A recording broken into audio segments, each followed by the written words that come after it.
to my tribe. I'm not sure if anybody is here yet.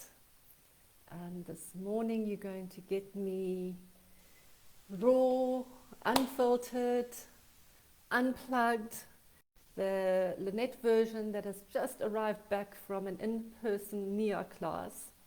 So for the last hour I was dancing my head off.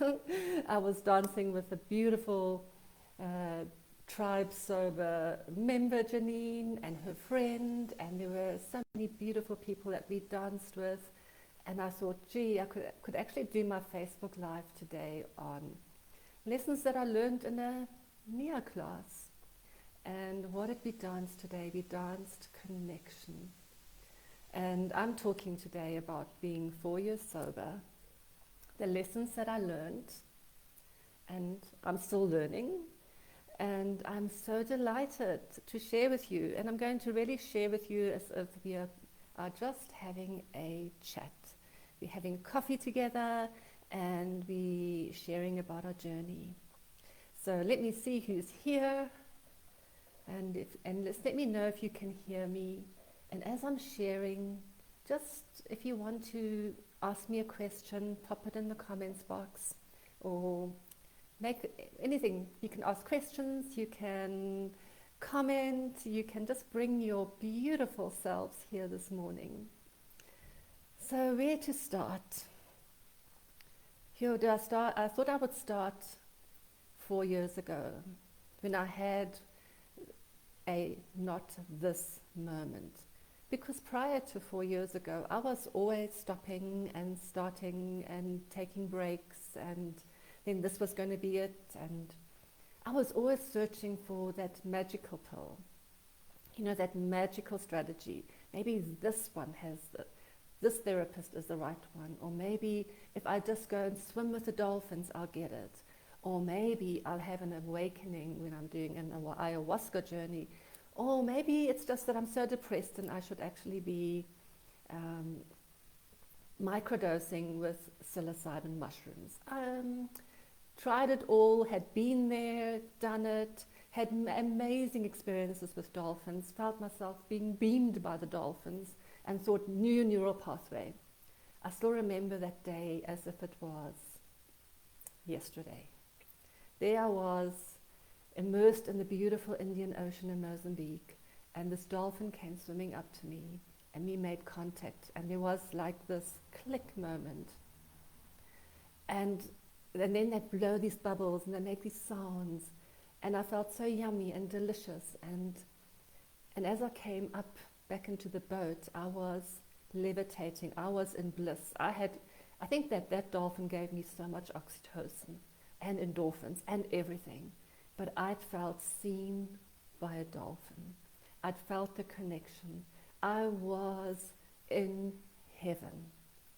And 5 minutes later, as we were coming back to the shore, I developed the most unbelievable headache I have ever experienced in my life.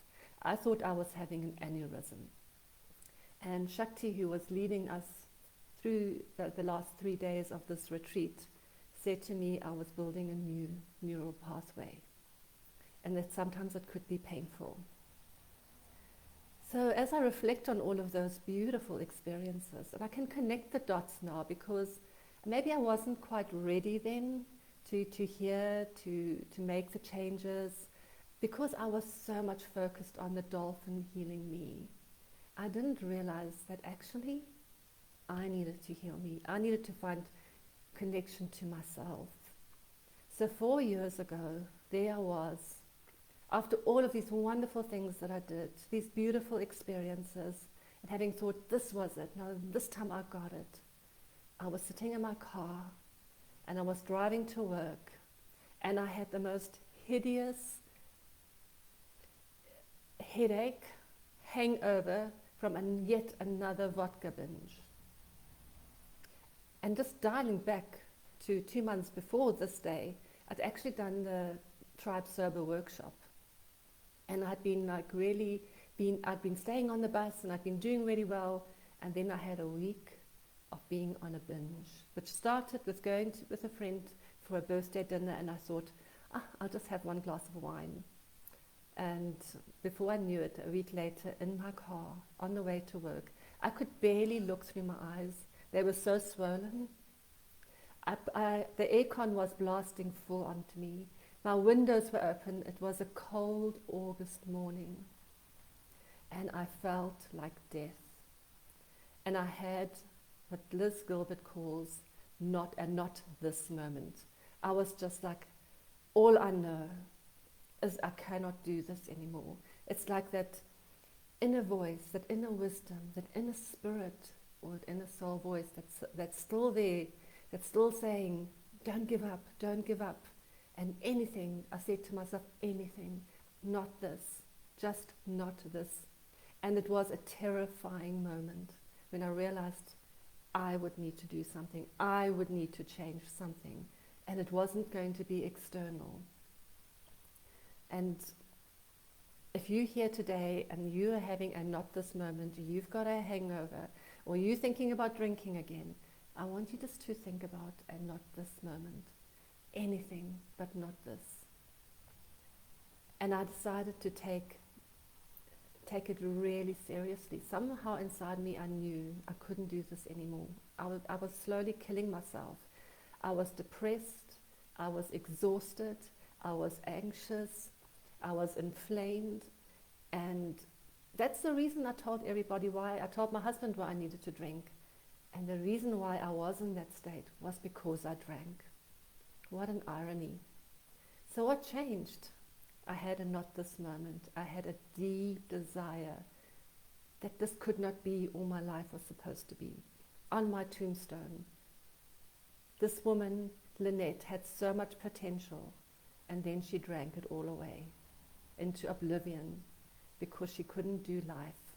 She couldn't feel. She didn't want to feel uncomfortable. And I was like, that's not going to be my tombstone. That's not going to be it. I remembered back in my youth, in my younger years, where I had so many dreams, and I was going to conquer the world, and I was going to change, and I was going to have impact. And yet here I was having a not this moment. So don't despair if that's you today. I'm going to share some of my tools that slowly helped me get out of the muck, that started helping me to see again the stars, the sun, the beauty around me, and to start healing.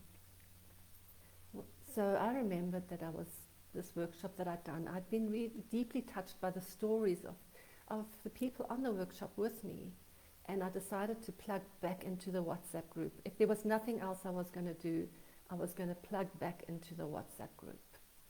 And I used to just read the messages. So if you're there and you feel like you're a bit of a lurker or you're not contributing, that was me.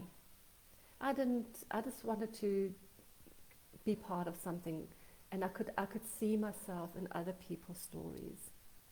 And when we see ourselves in other people's stories, I realized, we realize there's nothing wrong with us.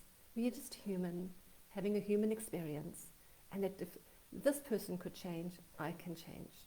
I just need to find the tools that work for me, the strategy that works for me, and it's by trial and error. It's like how I learned to walk. I fell down, I got up, and so what really shifted for me, the first thing was a deep desire for change, a desire that I didn't want this anymore. So there was a real willingness, not a I have to, I should, it was a I want to. So that was in 2017. And 3 months later, the other thing that I did do is I clicked into the WhatsApp group, and I started going to the coffee meetups. And once a month, Nick would have a coffee meetup at Forno's on a Wednesday, and I made sure I was there. And sometimes it was just Nick and me, and sometimes some other delightful tribe members came and joined, and we all shared and had a coffee, and I started feeling the connection. And Nick was so encouraging to all of us. He would always quietly encourage me. And I knew Nick from doing yoga together, hot yoga many moons ago. And so we used to always laugh about it, that the two of us were probably detoxing in the hot yoga room together. But that's one of the things I did do. I started going to the coffee meetups. And then I started feeling like nothing's changing. I'm still inflamed, I'm still achy, I'm still fatigued, I'm still not sleeping properly. At least I'm not having the hangovers anymore. But I felt kind of very flat. And I went for dinner with a friend, and I said to her, I'm feeling so low and so depressed. I just don't know why. What else can I do? And I was just like asking all the questions that were actually not that helpful. They were like, I'm the victim, everything is happening to me. And she said to me, why don't you try coaching? I have a friend who just qualified as a coach, and she's looking for people to coach. So I said, well, why not? What have I got to lose? And I kind of thought it was therapy, and I'd been in so much therapy, and I'd always been trying to fix myself, and oh my gosh, and here I'm going again. But I went to see her, and I found coaching was quite different. Coaching was really looking at the way forward. We weren't going back. We were looking at where am I now and where do I want to be?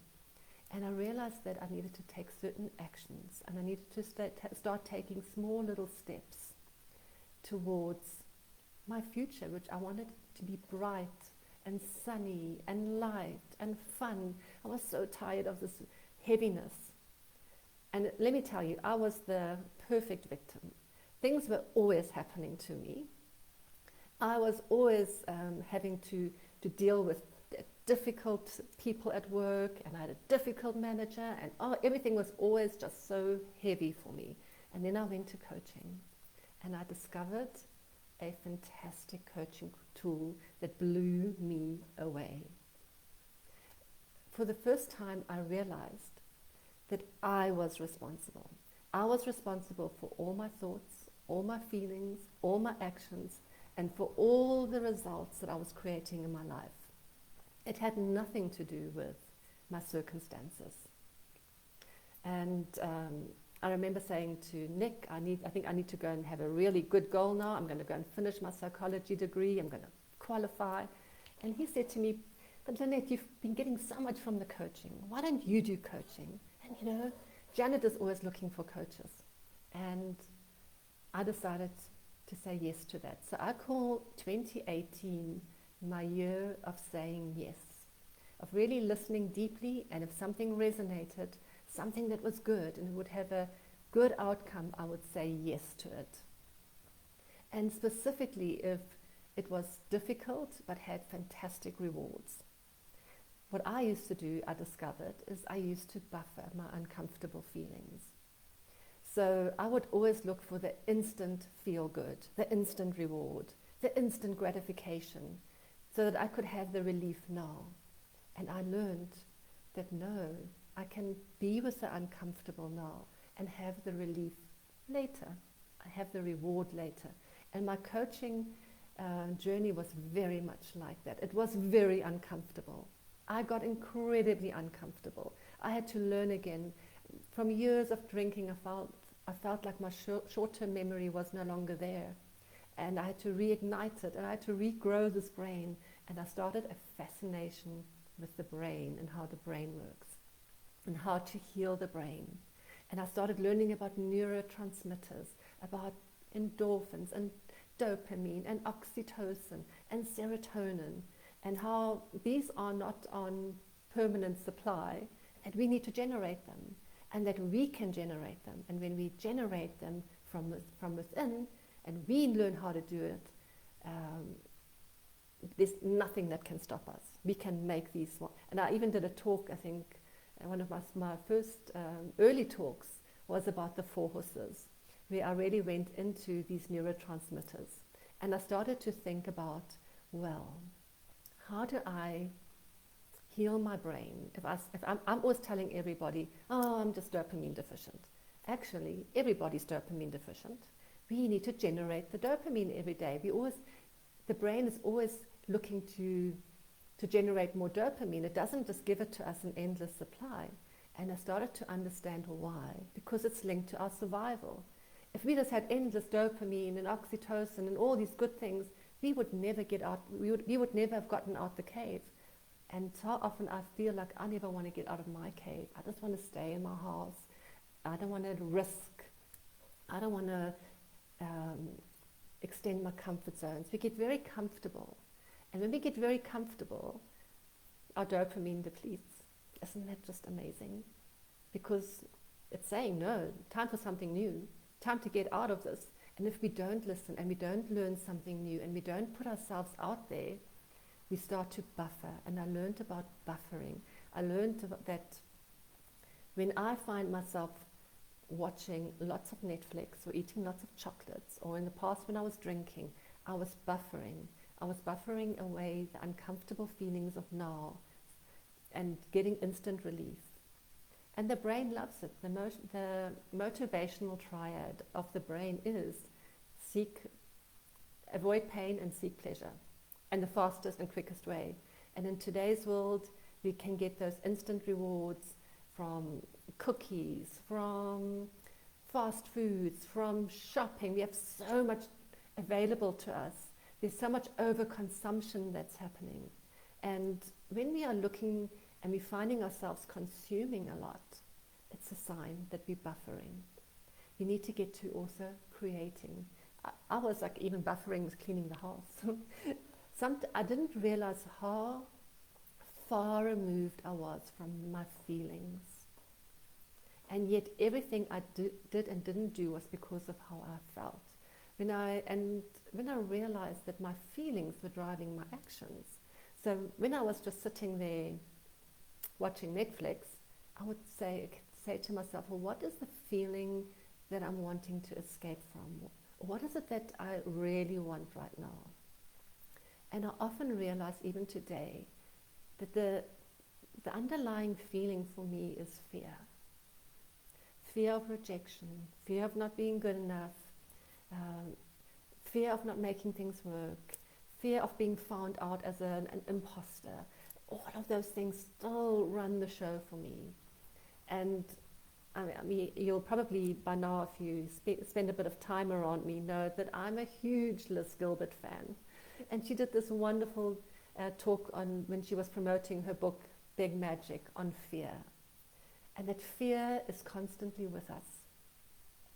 It's something that we don't have to close the door on. It's just learning how to be with fear. And fear can sit right next to me now, and I can say, there you are again, my friend.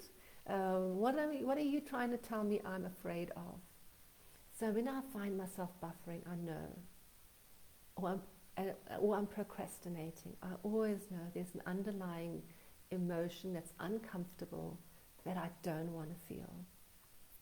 So when we, in the early stages of our sobriety, one of the tools that I teach is sitting with the urge and not answering it. So when you have the urge or the craving to drink, just be with it. Feel it, breathe into it, allow it the space, and allow it for about 5 minutes, 10 minutes, then get up and distract yourself or do something else. But for the first time, but when it comes, that uncomfortable feeling of the urge, and the urge is such a visceral feeling. It's like, I have to have a glass of wine, and if I don't, I'm going to die. If you have that feeling, to say, okay, I can deal, I can feel you, and then just drop and breathe. Where are you? What do you really feel like? Because what I discovered is feelings are just vibrations in our body. They're not going to kill us. They're there to guide us. They're there as our professors. And when we are able to sit with the uncomfortable, we can also sit with the joy. And I found it quite interesting that I used to drink to numb my feelings, and I used to drink to amplify my feelings. Isn't that strange? So the good feelings, I wanted them to last longer, so I would drink. I would think alcohol would make them last longer. And when I was having bad feelings, I wanted alcohol to just numb them down. And in each case, I was looking for pleasure or trying to avoid pain. So as I got to understand this about my brain, I started to get more and more freedom. And then I also learned another tool that was just amazing to me. And that was that the tool, my most powerful tool that I have is between my ears. It's my brain. I can use my brain to work for me, or I can use my brain to work against me.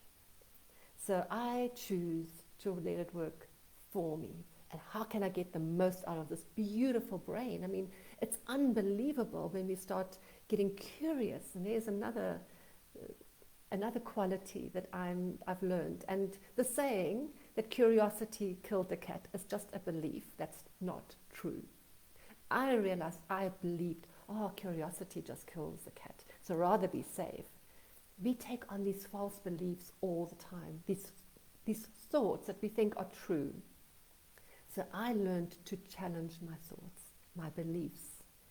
Is it really true that curiosity killed the cat? And is it really true that if I'm curious, I'm going to die? If I get out of my cave and I get curious about what can I find outside of my cave, what can I find outside of my comfort zone, I'm going to die? What if I don't? What if that is where my aliveness is? And that is what I discovered. So I started looking for ways to get uncomfortable. I thought the more I can stretch my discomfort, and the more I could broaden, the bigger my life would become. And that's exactly what happened. So feelings was a big one for me, to really drop into my body. I often mention that I had huge inflammation. Gabor Mate wrote a book called When the Body Says No. And in my coaching practitioner training, we did a lot of embodiment work as well, where I started to realize how stuck emotions start sitting in the cells of our body and start creating the inflammation. So it's important to let emotions flow through us, to allow them to just flow through us with ease. And I thought, how do I get into ease? And I can just tell you that I was so uncomfortable in my skin most of the time. I even had different friendship groups. Like this friend was for when I needed to have deep conversations. These were my friends when I wanted to drink and party. And this was my friend that I would get all intellectual with, or this was my activist friend. So I had these different friends, and I would never bring them together because I thought I would be so uncomfortable because each of them had a different part of me. And now for the first time I realized all these different parts of me, I needed to bring them together and get comfortable with all of them, get comfortable in my own skin, get comfortable with my feelings of discomfort. And in the embodiment training, we learned from Wendy Palmer. Wendy Palmer is in her 70s. She's an Aikido master. She is an amazing bundle of energy and strength and power. And she taught us some of the principles from Aikido that she teaches in leadership training. And what stuck with me was she would say to us, show me your shiny, show me your noble, show me your awesome. So what does shiny look like? What does noble look like? What is awesome? And embody it. And then she said, we can channel the shiny, the noble, the awesome, by visualizing people or archetypes that we think have it, and then we can use them as our posse. So I started playing with this, and one of them was, so who's my noble? So when I would go into a very difficult meeting at work, or where I would feel very uncomfortable, go to a group where I knew I was not going to be feeling good in my skin, I would channel either Nelson Mandela, and I would feel, how would Nelson walk into this room? How would he feel? And I would breathe in Nelson. When I wanted to be shiny and awesome, I would channel Aphrodite. What is Aphrodite? When she's dancing and she's so much connected to her own sensuality and body, how do I channel her? And when I wanted to really get into my compassion and my empathy with myself and with whoever I was with. When I felt that that's what I needed to channel, I would channel Pema Chodron or Thich Nhat Hanh. Thich Nhat Hanh and Pema Chodron are Buddhist monks who for me are just the embodiment of compassion, love, acceptance. So I would channel them whenever I needed to find the acceptance within myself. So how does it feel to be Thich Nhat Hanh right now? How does it feel to just like love myself right now? And I would learn that the more judgments I had on myself, that was the time to channel compassion. How can I love myself even more? And I learned that sometimes I had to say no to myself. So we are energy. Energy flows through us. I learned this from my embodiment coaching. I learned that space is not solid, or space is not empty, and we are not solid.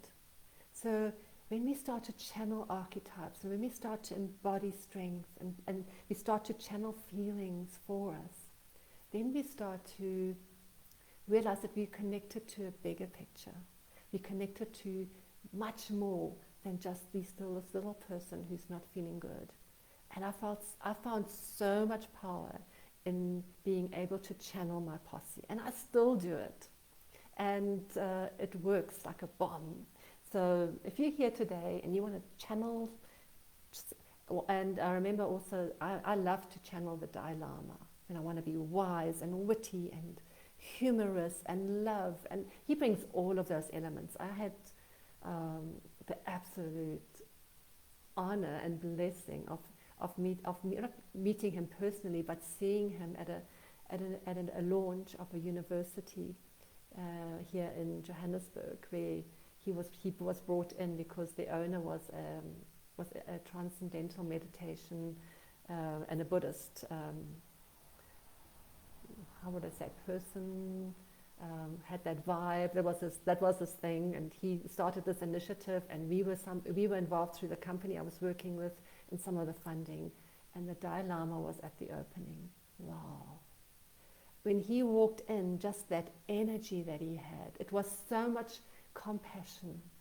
It was like he was seeing everybody that was there. He was noble, and I started to cry. That's how much his energy just touched me.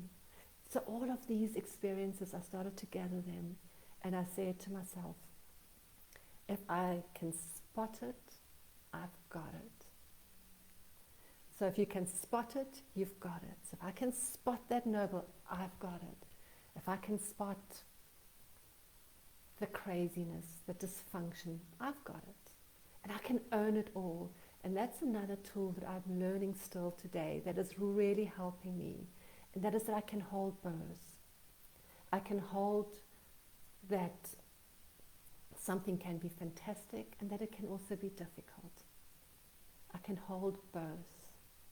I learned that life is always 50-50. 50% of the time it's absolutely wonderful, and the other 50% of the time it is crap, difficult, yucky, muddy, and each one has its role. It's just about how do I negotiate? How do I choose to think about it? How do I choose to engage with it? So my lovelies, I'm rambling on here about so many things. So what are my tools today that keep me on the journey, keep me moving forward? It's breath work. I discovered the breathing, that if I want to sit with an uncomfortable emotion, breathing and using the breath is my most beautiful, wonderful tool. I learned that dancing is the way that I can express, I can connect, I can let go, I can flow. It rejuvenates me. Nia dancing, biodanza, all of it. I discovered mindset work, learning to generate the thoughts that create the feelings that will drive the actions and give me the results I want. So if my result is that I want to have the most awesome day today, I want to have a best day today, and I want you guys to all think about if you had to create your most awesome day today, your perfect day, what would it look like? And I realized I create it with my thoughts. I start creating the anticipation of a beautiful day. This morning when I was driving to Nia, there was a flock of birds that was in the air, and I just noticed, and my heart just opened. So I start noticing these things. I learned to ask courageous questions to myself. What has been my main thought this past week? What have I been feeling? I journal. I journal a lot. I get things out of my head. And one of the ways of when I'm dancing is that I can also dance these emotions. In biodanza and in Nia, we learn to dance our anger, our strength, our power, our sensuality, our love, our connection. So, getting uncomfortable is one of my big things now. If something is going to be uncomfortable, I say yes. And then I go all in. I go all in on myself. And whatever comes up, it's all learning. And I also realized just to keep things lighter and to laugh more and to have more fun. So when you're on this journey now, I'm going to offer you, just have more fun with it. Just say, what if I try on this thought? Or what if I try on that feeling? What if I go and do something crazy, like dance like nobody's watching? Let me just see what works for me. Let me see what lights me up. And it's so beautiful that as we take these little steps forward and we start getting the connection to self. Remember in the beginning I was saying I was looking for it everywhere outside, and then I realized I generate it from within. That's my power. That's my agency. And so if I want to have fun, I can have fun. If I want to laugh, I can laugh. And I can mess up. And I can come to my Facebook Live today, unplugged, raw, no makeup. You see me fresh from a Nia class. And it's all good. There's nothing, I don't have to prove my worth anymore. And I love that song, that I am enough. And so I listened to that. I was listening to it this morning and I thought, yeah, I am enough. There's nothing I need to prove. But I am good enough. I am worthy. And therefore, I want to get uncomfortable. I want to see what's possible for me. I want to see what is the next step. And if I can reflect back on my last 4 years and come from that, not this moment, to yes, life is great moment, then what is possible? So that's what I want to leave you with. I just want to be an example of what's possible. And I want to help you discover what's possible for you.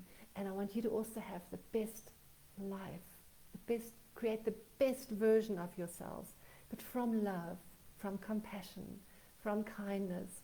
And sometimes we just need to generate an archetype and feel it. So that's it from me this morning. I was a bit all over the place. So let me see who's here. Hi Jennifer, welcome. Join Transcendental Meditation. Meditation is one of my big tools. And Flick is saying that when we hear what our fears are saying, maybe then we also see how irrational some of them are. Yes. As we sit with our fears, we just allow them. They're not truths. So many times I've now realized these sentences in my brain that I think are true are not true. Oh, we've got to question our thoughts. Is that really, really true? Oh, big one for me. Yes, we are enough. Hi Natalie, good to see you. I agree, bad and sad, anger and pain and shame. And here's the thing, those emotions just don't drive positive action. Ever. Ever. So when you say, I'm feeling bad and I'm feeling sad and I'm feeling ashamed, especially I call them the indulgent emotions, because we think that we can use those emotions to create the change, but they don't. They keep us stuck in the mud. They keep us feeling awful. So we need to generate Yes, I messed up. So what? I get to write a new chapter today. What's it going to be? Okay, got difficulty letting go of bad memories. So one of the tools I learned was it was a beautiful way to look at our past as being for us versus against us. I learned that all those things that I did in the past, all those bad things, actually were lessons. And that I could look at them with compassion versus judgment. I could understand why I drank so much. Because my brain, I taught my brain, and I'd been taught from early on that pain isn't good and pleasure is what it's all about. So when I understood my brain and I understood what was going on in my brain and why I was making these choices, then I could start to heal. So I look back at all of those times as my beautiful lessons, and I don't regret any of it. I used to regret so much. Now I don't regret any of it. I see myself in all of it, in all of the shame, and all of those terrible things, and all of those embarrassing moments. And then I also see I can hold that on my one hand. Yes, I did all that. It wasn't the greatest version of me. So that's all true. And now I get to do this, and this is true, and I can hold both. Yeah. So letting go of bad memories. Coaching can really help with that. Some strategies about how we can not let the past dictate us now. How we can get comfortable with the past. Find a way to look at the past from I'm the hero in that story versus I am the victim in that story. That was a big one for me.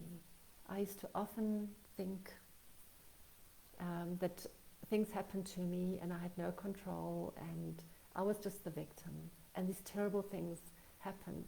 But when I retell that story and I learned to tell those stories from a point of empowered, compassionate, kind, that's where the healing began.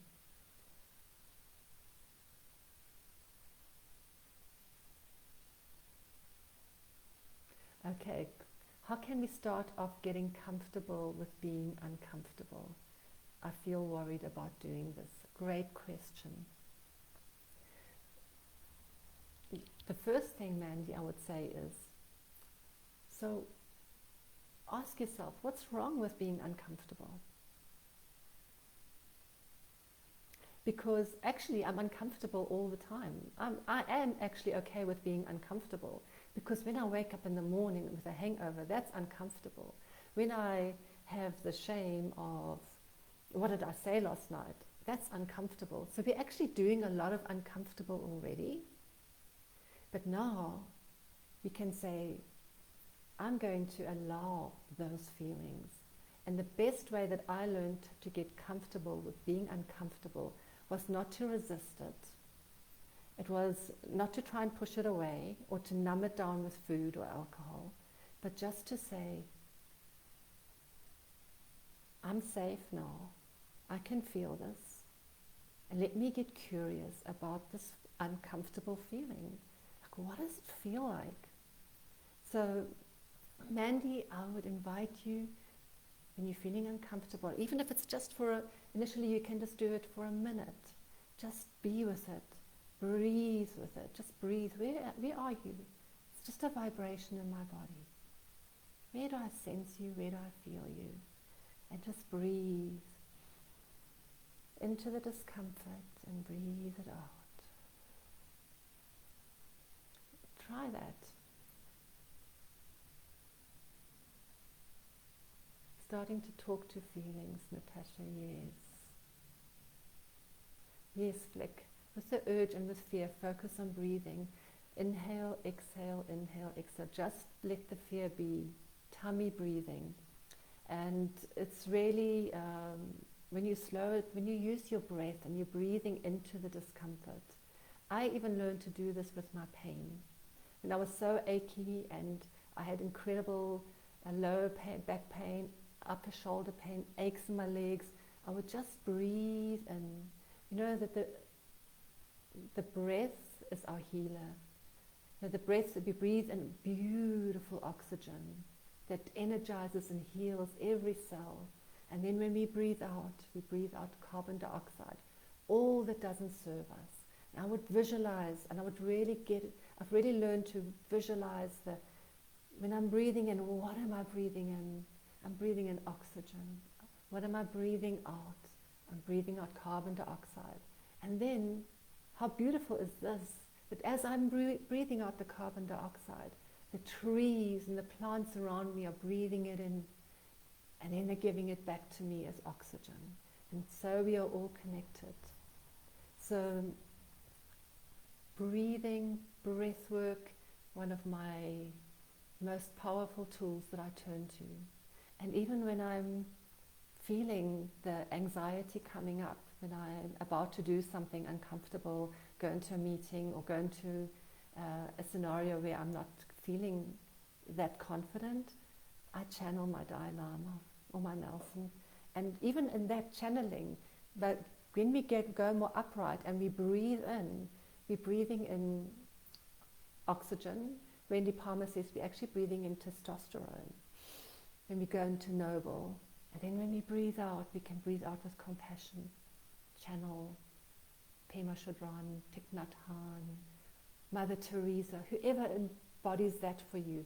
And we use our mind and our imagination to let the energies flow through us. We are just conduits. We are part of a much bigger picture. We are all connected. And connection is the opposite of addiction. So I want to leave you all with that. Really, that we are all connected. Even when you're feeling not connected and you're feeling alone, just imagine you are breathing in and breathing out to the plants, and they're giving back to you. You're connected to the plants, you're connected to everything that's outside of you. And start filling your bucket with beautiful thoughts, with empowering thoughts, with thoughts about what is possible versus what is holding us back and what is in the past. Look forward, like start moving towards the light. We're always trying to outrun the past and our darkness, and then it keeps us stuck. But when we can let it go where it is, and we can move forward to our light, and we are enough, there's nothing we need to prove. We just need to say yes to being the best version of ourselves, even if we get uncomfortable. It's all part of the growth. Oh my gosh, I'm talking so much today. But it's been so wonderful being here. Sharing our stories is so powerful. There's so much that I would just love to share with you still. But I want to just say, anything is possible. Everything is possible. And all we have is within us. We are enough. You are already enough. Thank you so much for being here today and for sharing with me, for your comments. I appreciate you all so much, and I wish you a beautiful day, beautiful Saturday. Bye.